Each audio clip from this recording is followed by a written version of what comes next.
This lesson is about mean, median, and mode. And many of you have seen this 10 billion times, but towards the end of the lesson is something that you probably haven't seen called grade point average.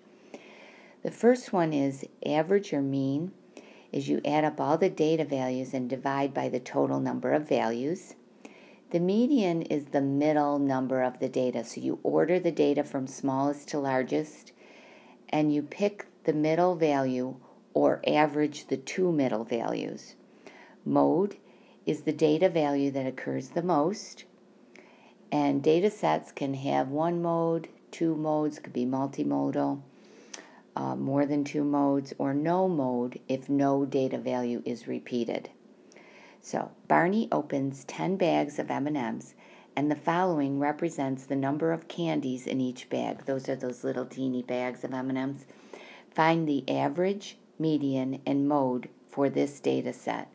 So the first step I'm going to do is I'm totally going to write the numbers from smallest to largest. So we have the lowest number is 10, and I'm going to cross them off as I do them so that I don't go crazy. 11, there's one 11.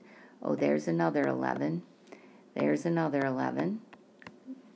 Then I have a 12, he's gone.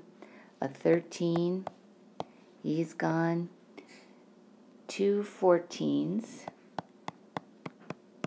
There they go. Foomp, foomp. And two 15s. Foomp, foomp. And I need to know how many data values I have. So 1, 2, 3, 4, 5, 6, 7, 8, 9, 10.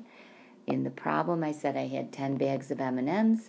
The person who did this lesson did a good job because all of the values are there. So now let's get the mean. We're going to add them up, which you get when you add them up, 126, and then divide by 10, so you'll get 12.6 M&Ms. Okay, on average. So somewhere between 12 and 13 M&Ms in a bag. Does that make sense? Yeah, sure, 12 and 13 are right in the middle of the data. We're doing good. Now let's do the median. Since there's an even number of data values, we're going to take the middle two numbers and average them. So we're going to add 12 and 13. Once we add those up, we're going to divide by 2, and we'll get 12.5. The way I like to look at it is what number is right in between 12 and 13. Well, it's 12 and a half or 12.5 M&Ms. So the mean and the median in this case are slightly different, but they're pretty close together. The mode is the value that occurs the most. So in this case, 11 occurs 3 times, so the mode is 11 M&Ms. Let's do one more problem. We're going to get the average, the median, and the mode of this data. And the numbers represent the number of texts sent each day of the week. So we're going to order them from smallest to largest. So 16, 17, 20, 23, 25, 26, and 27. 1, 2, 3, 4, 5, 6, 7 days in a week. We're all good. So let's get the mean. We're going to add them up and divide by 7. So when I add them up, I get 154, and I'm going to divide by 7, and I get 22 texts. Now, the median. We love it that there's 7 data points because we have only one middle number, and that's 23 texts. And the mode, none of the numbers repeat, so we have no mode. Now let's do a little application. Barney got a 74, 80, and an 81 on 3 tests. What does he need on the 4th test to get an average of 80? So I'm going to write it out like this. I'm going to let x equal score on test 4. It rhymes. Okay, so I have to add up the numbers and divide by 4 in order to get the average of 80. And x has to be included in those numbers. Using our order of operation knowledge, I'm going to add up 74, 80, and 81 and get 235. Now remember what we did? We cleared the fractions, so I'm going to multiply both sides by 4. Don't get confused because these 4s will divide out and get 1. And 80 times 4 is 320. I'm going to subtract 235 from both sides.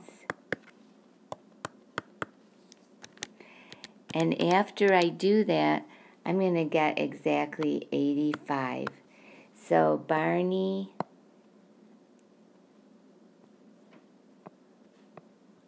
needs an 85.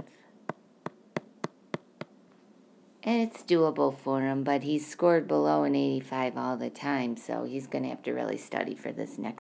Last but not least, we're going to compute Barney's GPA. And if you look at this before you do the MyMathLab assignment, which you always will because you're awesome, this will help you do those on the assignment. Here we go. And this, actually, you guys, is how they compute your GPA. So when you get your semester, end of semester report, your grades, and you see where they get overall GPA, this is how they do it.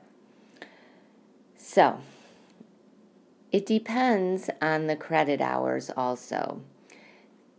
The more credit hours you take for a particular course, the more it counts in your GPA, which is as it should be. So let's take a look at it. Barney took college math and got an A. The point value of a grade of A is 4. Here's my point value for a grade of A. We're going to multiply, so for every credit hour Barney gets, okay, he gets 4 points for each one of those credit hours. So for that college math course, he gets a total of 16 points. Good? Next, he gets a B in English. Well, that's 3 points. But the English course was only worth 3 credit hours. So he gets 9 points for that course, 3 times 3. He gets a B in biology, so that's 3 points. But biology was a 4 credit hour course, so he gets 12 points for that course. And then in social studies, Barney gets a C, that's 2 points. Social studies was worth 3 credit hours, so that's 6. So let's total it up.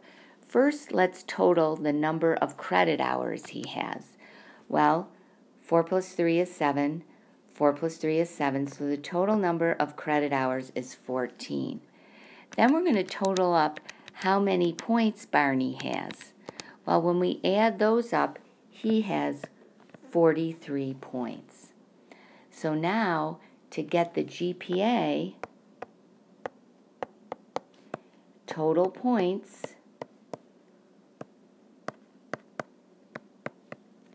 divided by total number of credits. So in this case, it's 43 divided by 14. And we're going to round to 2 decimal places or the nearest hundredth. So when I do that, I get 3.07142, yada, yada, yada. So rounding it to 2 decimal places, I get 3.07 is his GPA.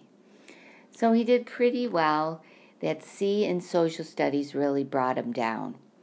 So now you can do the MyMathLab assignment associated with this lesson. Stay strong. Take care. Bye.